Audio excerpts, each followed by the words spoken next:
Hi, my name is Jennifer Munson, and I am the owner of Jennifer Munson Photography. And the question that has come before me is, what do you do if suddenly you're out on a shoot and all of a sudden you're dealing with inclement weather? I actually had to learn this one the hard way, and I don't recommend that.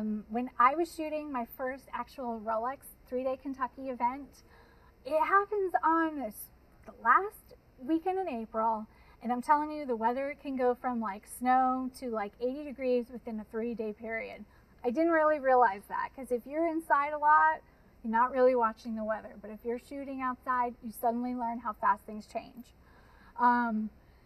So this is what I had to deal with, and I'll show you, I'll go through the steps now of what I've done to change and get ready for that.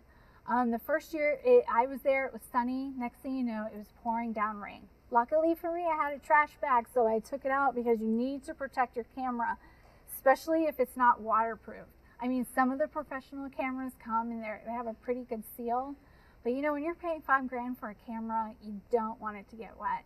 There's a lot of special like rain gear that you can buy for your camera. I purchased that the day after Rolex, so I'm prepared now. Another thing that I did buy for myself was a waterproof bag. And I don't use it all the time, just when I know I'm going to be outside.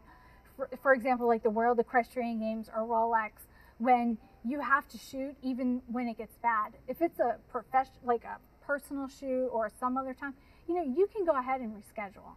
But when you have an event that doesn't quit for the rain, that means you can't either. I also like to pack my bag with ponchos.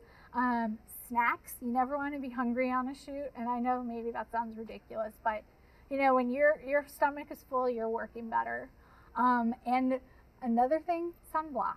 I always carry sunblock with me, because when you're photographing, you actually start to burn this part of your hand here. And so I learned the hard way that you have to actually have like special places where you have to apply that sunblock. And another good thing to do, especially when you're doing equestrian sports, those arenas are all a bright white sand. So when the sun does come down, you'll see a lot of people wearing these really big hats. Well, there's a good reason for that, because that sun is reflecting back into your face. It's really hard to see. It wears on your eyes.